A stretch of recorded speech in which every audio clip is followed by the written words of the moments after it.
بسم اللہ الرحمن الرحیم۔ پیارے بچوں، کیا حال ہے؟ آج ہم کلاس نہم اسلامیات سورۃ الانفال رکوع نمبر 7 کی آیت نمبر 49 سے 53 کا ترجمہ پڑھیں گے۔ بسم اللہ الرحمن الرحیم۔ اذ یقول المنافقون والذین فی قلوبہم مرض، اس وقت منافق اور جن کے دلوں میں مرض تھا کہتے تھے کہ ان لوگوں کو ان کے دین نے مغرور کر رکھا ہے، غرہ مغرور کر رکھا ہے، ہؤلاء ان لوگوں کو یعنی ان مسلمانوں کو، دینہم ان کے دین نے۔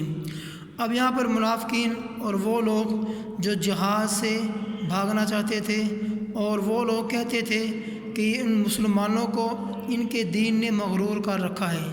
کس طریقے سے مغرور کر رکھا ہے کہ وہ کفار کی جماعت اور کفار کے اسلحے کے زیادہ ہونے کے باوجود کہ مسلمان اس قدر پرجوش ہیں، اس قدر ان کے دلوں میں جہاد کا جذبہ ہے، ان کے اندر شہادت کا شوق ہے، اور اس وقت ان کو کافروں کی تعداد سے بھی خوف نہیں آتا۔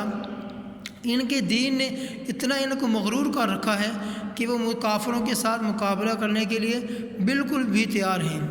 تو اللہ تعالیٰ اس کا خود جواب دیتے ہیں، فرماتے ہیں وَمَن يَتَوَكَّلْ عَلَى اللَّهِ، کہ جو شخص خدا پر بھروسہ رکھتا ہے، فَإِنَّ اللَّهَ عَزِيزٌ حکیم، خدا غالب حکمت والا ہے۔ یعنی یہ جو مسلمان تھے، مومنین تھے، ان کا ہمیشہ بھروسہ، ہمیشہ توکل اللہ پر ہوتا ہے۔ اسی وجہ سے اللہ تعالیٰ ان کی ہمیشہ غیبی مدد فرماتے ہیں اور مسلمانوں کو ہمیشہ جنگ میں فتح نصیب ہوتی ہے۔ وَلَوْ تَرَىٰ إِذْ يَتَوَفَّى الَّذِينَ كَفَرُوا الْمَلَائِكَةُ، اور کاش تم اس وقت کی حالت کو دیکھو جب فرشتے کافروں کی جانیں نکالتے ہیں۔ یتوفیٰ میں جانی نکالنا، یضربون وجوہہم وادبارہم، ان کے منہوں پر اور ان کی پیٹھوں پر مارتے ہیں۔ یعنی یہاں پر فرمایا جا رہا ہے کہ جب فرشتے کافروں کی جانیں نکالتے ہیں ان کے چہروں اور پیٹھوں پر کوڑے اور ہتھوڑے مارتے ہیں۔ وذوقوا عذاب الحریق، اور آتشی عذاب کا مزہ چکھو۔ یعنی یہ جو فرشتے جب ان کی جانیں نکالتے ہیں ان کو ساتھ یہ بھی کہتے ہیں کہ تم یہ اللہ کی طرف سے جلنے والے عذاب کا مزہ چکھو۔ آگے فرمایا ذالک بما قدمت ایدیکم، اب اس آیت میں فرمایا جا رہا ہے کہ یہ جو کافروں کو سزا دی جا رہی ہے یہ سزا کس وجہ سے ہے؟ یہ ان کے اپنے ہاتھوں کی سزا ہے، ان کے اپنے ہاتھوں کے اعمال ہیں کہ جو اعمال وہ کرتے تھے ان کے اعمال کی وجہ سے ان کو یہ سزا دی جا رہی ہے۔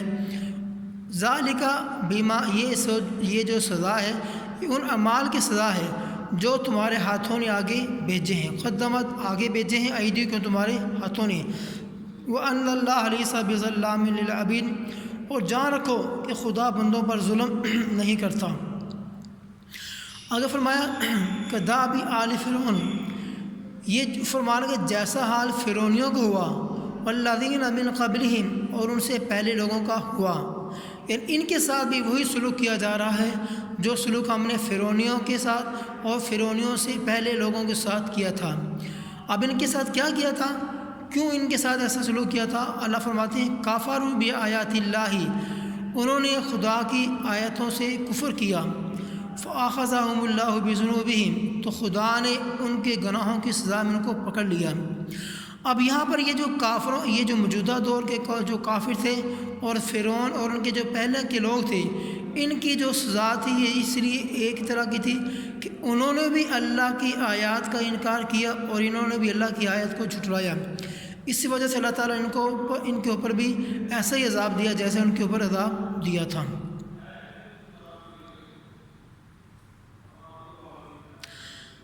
ان اللہ قوی شدید العقاب، بے شک خدا زبردست اور سخت عذاب دینے والا ہے۔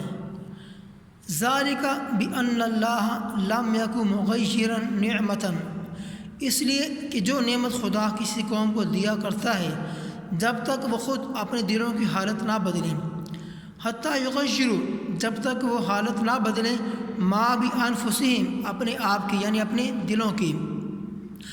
فرمایا کہ جب تک انسان اپنی حالت خود نہیں بدلتا تو اللہ بھی ایسے بندے کی حالت نہیں بدلتا۔ اب یہ جو کافر تھے انہوں نے پہلے جو زمانے کے کافر تھے انہوں نے بھی اللہ کی آیت کا انکار کیا، انہوں نے بھی اللہ کی آیت کا انکار کیا، تو اس لیے اللہ تعالیٰ نے ان کو اوپر ایسا عذاب نازل فرما دیا۔ وَأَنَّ اللَّهَ سَمِيعٌ عَلِيمٌ، بے شک خدا سنتا اور جانتا ہے۔ امید ہے کہ آج کا سبق آپ کو سمجھ آ گیا ہو۔